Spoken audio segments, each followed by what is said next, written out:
Yung estudyante na yan, kailangan disiplinahin ng eskwelahan na yan. Kung hindi, nakakahiya na ang eskwelahan na yan.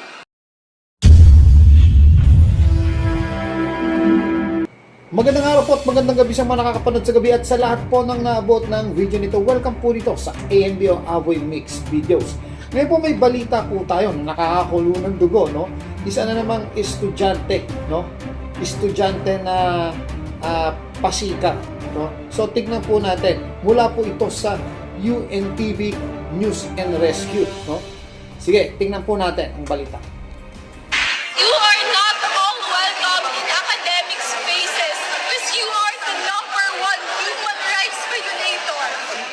Sinugod ng mga estudyanteng ito ang mga kawani ng Philippine Air Force na naimbitahan sa isang universidad sa Maynila na Teka, no? Air Force po. Air Force personnel po. Pumunta dyan, pero sabi ng estudyante, you are the #1 human rights violator. Air Force po yun. So, wala sa isip tong estudyanteng ito. Ano to wala siyang sariling pag-iisip. Sinaklawan ng iba yung pag-iisip niya. Sayang, no? Pinag-aaral pa naman. University pa nag-aaral, nagsasagawa ng exhibit. Giit nila na mga sibilyan at estudyante umano ang target ng mga sundalo, gaya ng nangyaring engkwentro sa Mindoro noong Enero. Nasawi sa nasabing engkwentro ang isang estudyante ng isang pamantasan sa Maynila na kasama ng mga rebelde. Sa nasabing engkwentro din nasagip ang isang US citizen na si Chantal Anicoche. Sinubukan silang paliwanagan ng uniform personnel pero hindi nila tinatanggap ang paliwanag. Sa isang bahagi ng video, sumisigaw na ang mga estudyante. Sinubukan din silang pigilan ng mga gwardya ng paaralan.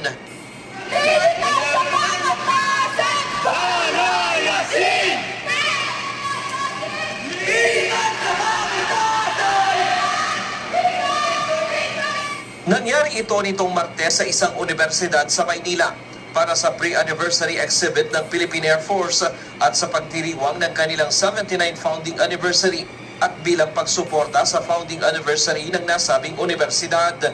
Mariing kinondina ni Department of National Defense Secretary Gilberto Chodoro. Kakahiya po yung mga ganyang estudyante, no? Kayong mga magulang, kung ganyan yung anak nyo, kung anak nyo yan, disiplinahin nyo yan, no? Siguro sa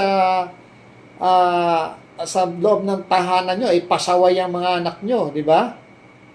Dapat imbis na mag-aral silang mabuti at makatulong sila sa bayan, hindi, pabigat pa sila sa bayan. Dapat dyan, yan yung mga nagiging rebelde at sakit ng ulo ng bayan at yung nagiging NPA, di ba? Yung mga nire-recruit, yan yung mga nire-recruit ng NPA, yung mga ganyan.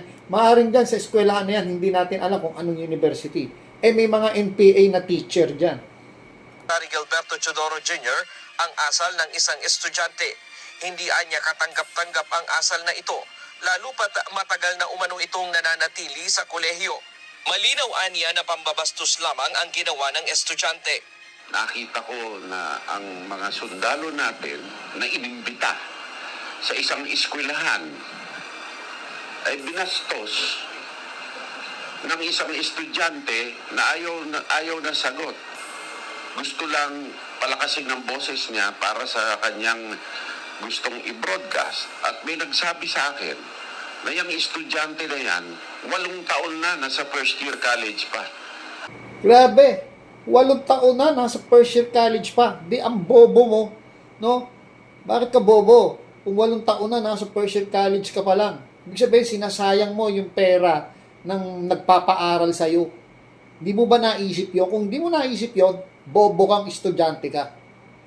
Diba? Bilang isang estudyante, gampanan mo yung pagka-estudyante mo. Tapusin mo yung pinag-aaral mo, mag-aaral kang mabuti. Hindi yung sisigaw-sigaw ka dyan. Kahihiyang ka ng eskwelahan, kahihiyang ka ng bayan. Palipat-lipat daw. Ayon sa kalihim, hindi niya kokonsentihin ang ganitong uri ng pag-uugali at iginiit na nararapat itong aksyonan ng pamunuan ng paaralan. Binigyang diin ni Chodoro na kung hindi kikilos ang paaralan ay maaaring masira ang kredibilidad nito. Dagdag pa ng kalihim, ang ganitong uri ng pag-iisip ay hindi tama at maaaring magdulot ng masamang epekto sa bansa. Anong klaseng asal yan? Ako mismo hindi ko kukonsintihin yan. Kahit na anong sabihin nila. Yung estudyante na yan, kailangan disiplinahin na eskwelahan na yan. Kung hindi, nakakahiya na ang eskwelahan na yan. Hindi na laya ang tinuturo na eskwelahan na yan, kung hindi paluktot na ideolohiya. At yung ganyang pag-iisip, yan ang magsasanhi, magiging dahilan ng pagkakawawa ng Pilipinas, paurong na takbo ng Pilipinas, pagkawalan ng dignidad ng sarili nating bansa. Sa ngayon, wala pang ibinibigay na pahayag ang nasabing universidad. Ryan Lacanlale, UNTV News and Rescue. Okay po, dito na po natatapos, ano? Paalala ko lang sa inyo mga estudyante, no? Ang pakinggan nyo, magulang nyo, mag-aral kayong mabuti. Kung makikinig kayo sa iba, sa ideolohiya ng iba, para magrebelde, bobo kayo. Kasi wala kayong sariling pag-iisip, no? Ang dapat pinakikinggan nyo, magulang nyo. Kasi walang ibang hangad ang mga magulang nyo kung hindi kabutihan para sa inyo. Ngayon, kung i-recruit kayo, no, para magrebelde lang, bobo nga kayo kasi walang pumapasok sa isip nyo. No? Nakokontrol kayo ng ibang tao.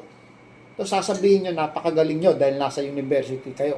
Ako, university graduate din ako. Pero hindi ako nagpa-apekto sa mga ganyan. Yung mga aktivista na yan.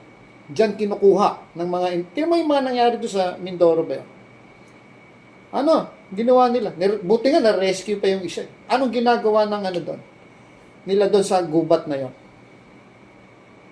Ano yun? Hiking na ano? Kung hiking yun, hindi. Kaso hindi. Diba? Maliwanag na na-recruit sila ng mga makakaliwa, mga rebelding grupo. May mga pangarap sa inyo yung mga magulang nyo. Yun ang sundin nyo. Tama yun. Pero kung ganyan, pinag-aaral kayo, lalo yan, no?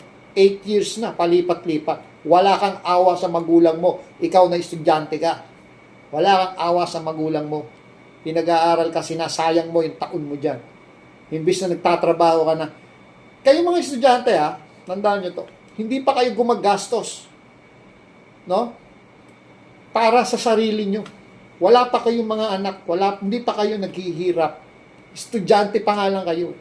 Ang tingin nyo sa sarili nyo ay napakataas nyo at napakagaling nyo na nauunawaan nyo ng lahat. So, hinay-hinay po kayo para magrebelde kayo sa pamahalaan.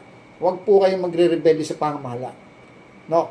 Ang nagre-rebelde po sa pamahalaan talagang masasaktan. Yan po kasi ang nasusulat sa banal na kasulatan. Ang lumalabas, ang mga pamahalaan dito sa lupa ay kinasihan ng Diyos. Sa Diyos po galing niya. Lagi niyo pong tatandaan niya. Ito po ang Awing Mix Videos. Maraming salamat po.